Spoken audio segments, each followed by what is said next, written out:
그런데 이 금액 굉장히 크게 느껴지시지 않으세요? 내가 3,300만 원 벌고 주택 임대소득으로 1,500만 원 벌었는데 세금을 100만 원이나 낸다? 굉장히 큽니다. 왜냐? 안녕하세요. 세무는 보라의 문보라 세무사입니다. 저번 영상에 이어서 이번에는 실전 간편장부 대상자가 기준 경비율로 어떻게 신고를 하는지 한번 보여드리겠습니다. 세금이 상당히 많이 나와서 깜짝 놀라실 수도 있어요. 잘 따라오실 수 있죠? 한번 시작해 보겠습니다. 우선 홈택스 로그인은 각자 개인적으로 해주시고요. 우리는 지금 세금 신고에 종합소득세 신고에 들어가 보겠습니다. 우리가 처음에 신고를 들어가기 전에 한번 안내문을 자세히 봐야겠죠. 위에 신고도움 서비스 눌러주시고요. 그러면 신고 안내 유형의 기장 의무 부분에 간편장부 대상자라고 나옵니다. 업종이랑 업종 코드도 한번 봐주세요.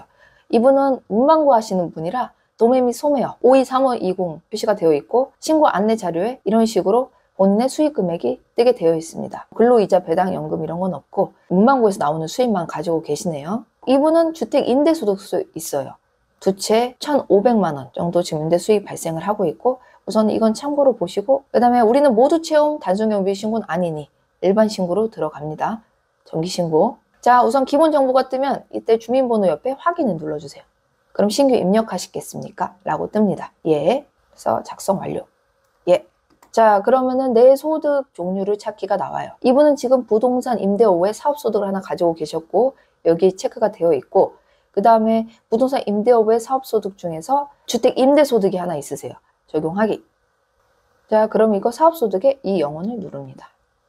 그럼 이렇게 사업장 신고 유형이 이렇게 뜨고요. 간편장부 대상자 기준 경비를 맞죠? 사업소득 명세서 입력하기를 눌러요. 그럼 여기서 사업소득 명세서 총 수익금액 추가를 누릅니다. 그럼 여기에 문답 내용이라는 게 나와요. 귀하의 사업장에 대해서 총 수익금액이 3,364만 원입니다. 해당 수익금액으로 신고하시겠습니까? 예. 이분은 본인 소유예요. 문답 내용 적용. 딱 적용이 돼서 계산이 돼요. 이때 기준경비율 굉장히 낮죠. 도소매업, 문방구 업종은 자가율 6.7%, 비용 처리가 6.7%밖에 안 된다는 거거든요. 이때 기준경비로 자동으로 계산을 해줘요. 3,300만 원에서 6.7%인 220만 원. 근데 단순경비율에 배율을 곱한 것도 이제 이쪽 소득금액이 나오거든요. 이 금액의 비교 소득금액으로 해서 그래도 조금은 더 큰 금액을 반영을 시켜줍니다. 기준 경비율보다는 단순 경비율에 2.8 배율을 적용한 금액을 제외한 금액인 960만 원을 비교 소득금액이라고 해서 적용을 해주네요. 입력 완료. 그럼 지금 자동으로 소득금액이 960만 원. 기준 경비율보다는 더 큰 금액을 반영한 금액으로 소득금액을 계산을 해주고 있습니다. 작성 완료. 예. 자, 추기신고를 할 때 보통 국가에서 정해주는 비율 말고 매입비용, 임차료, 인건비도 경비로 빼주게 되어 있거든요. 단 적격 증빙서류가 있을 경우만. 이분은 지금 법에서 정해준 비율 외 매입비용, 임차료, 인건비는 없습니다. 여기서 등록하기. 예. 작성 완료. 예. 원천징수 세액은 없고요. 작성 완료. 예. 자, 그런데 여기서 끝나면 안 되죠. 이분은 주택 임대소득이 하나 있어요. 우리가 분리과세로 신고를 할 수도 있고 종합과세로 신고를 할 수도 있지만 세율 구간이 6%일 수도 있다는 가정하에 한번 종합소득과세에 넣어볼게요. 여기 사업자 명세를 추가하셔야 돼요. 왜냐면 주택 임대소득은 사업자 등록번호가 다르잖아요. 사업자 명세 추가를 눌러볼게요. 이때 사업자 등록번호를 알고 계셔야 됩니다. 사업자 등록번호는 어떻게 확인을 하나? 사업자 전환 위에 눌러보시면 여기에 내 주택 임대소득의 사업자 등록번호가 떠요. 사업자 명세를 추가를 해볼게요. 자, 확인. 주요 건물 임대욕 뜨고요. 기장은 나 간편이고 기준이죠. 자, 저장하기. 간편 장부 대상자 기준 경비율 사업소득 명세서 입력하기. 작성 완료. 예.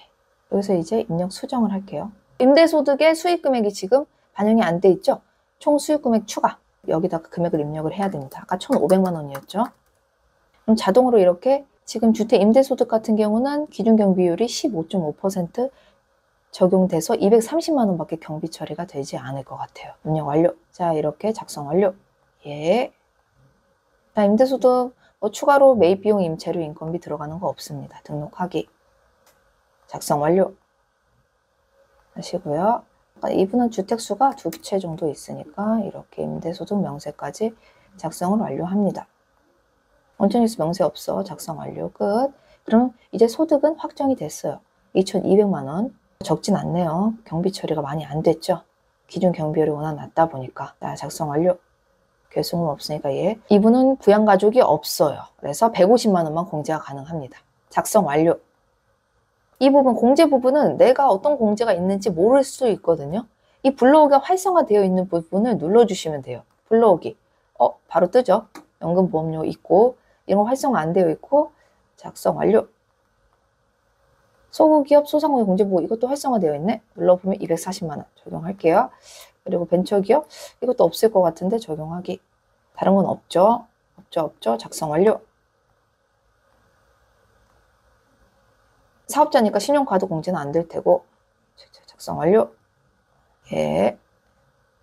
세액공제 신청서를 입력하지 않아도 된대요. 다음 화면으로 이동하시겠습니까? 이런 거 대상 아니니까 패스. 이런 것도 패스. 작성 완료. 쭉쭉 눌러주세요. 그래도 한 번은 쭉 본다는 의미로 자녀세액, 공제, 혼인세액 이런 것도 해당 안 되시죠? 예. 네, 기부금도 없습니다. 다른 공제도 없고요. 표준세액공제 자동으로 들어갑니다. 전자신고 공제 자동으로 들어가고요. 2만 원 전자신고 세액공제가 들어간 거죠. 이외 세액공제 없어요. 넘어갈 수 있나? 볼까요? 준비금 명세서까지 없어요.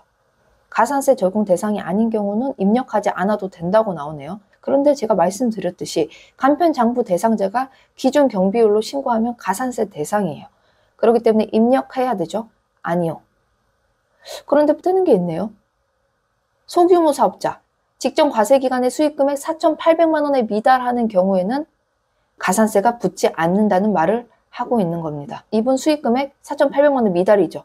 다행히 가산세 대상이지만 소규모 사업자로 가산세는 부과되지 않을 것 같아요. 필요 없습니다. 작성 완료. 다른 가산세 없습니다. 가산세 없으니까 우리 기납부세액으로 그냥 넘어갈게요. 기납부 미리 납부한 세액 없습니다. 있으시면 넣으시면 돼요. 근로소득 있으시면 넣으시면 되고. 자, 결론적으로는 신고 기한 내 납부할 세액이 116만 4천 원으로 떠요. 이대로 신고서를 제출한 후 화면으로 이동하시겠습니까? 예. 그러면은 최종 납부할 세액이 116만 4,900원으로 뜹니다. 그런데 이 금액 굉장히 크게 느껴지시지 않으세요? 내가 3,300만 원 벌고 주택 임대소득으로 1,500만 원 벌었는데 세금을 100만 원이나 낸다? 굉장히 큽니다. 왜냐? 기존 경비율로 적용을 했기 때문에. 기존 경비율은 굉장히 적었죠. 아까 도소매업 같은 경우는 6%. 실제로 이 문구점, 적격 증빙은 아니더라도 영수증 수취한 비용 처리할 수 있는 부분이 굉장히 많은 걸로 알고 있거든요. 그럼 문방구에서 발생한 소득 금액은 사실 거의 제로일 수가 있어요. 그런데 기준 경비율을 적용했기 때문에 이 정도 세금이 나오는 거거든요. 잘 판단해 보시길 바랍니다. 간편장부 대상자 기준 경비율이신 분들은 한번 이렇게 홈택스로 세금 산정 돌려보시고 차라리 간편장부 선택하는 게 유리하실 수 있을 것 같아요. 자, 이렇게 한번 실전으로 보여드렸는데요. 어떠세요? 간편장부 대상자 기준 경비율 신고는 쉽게 할 수 있지만 납부할 세액 만족스러우실까요? 저는 간편장부 대상자 기준 경비율이신 분들은 도움을 받으시는 걸 추천을 드리고 싶어요. 하지만 도움을 받으시기 전에 이렇게 저처럼 한번 실전으로 홈택스 눌러보는 연습 해보시면 굉장히 좋을 것 같고요. 만약에 신고하시다가 어려움 있으시면 연락 주시면 제가 친절히 도와드리도록 하겠습니다. 이상으로 세무는 보라의 몬보라 세무사였습니다.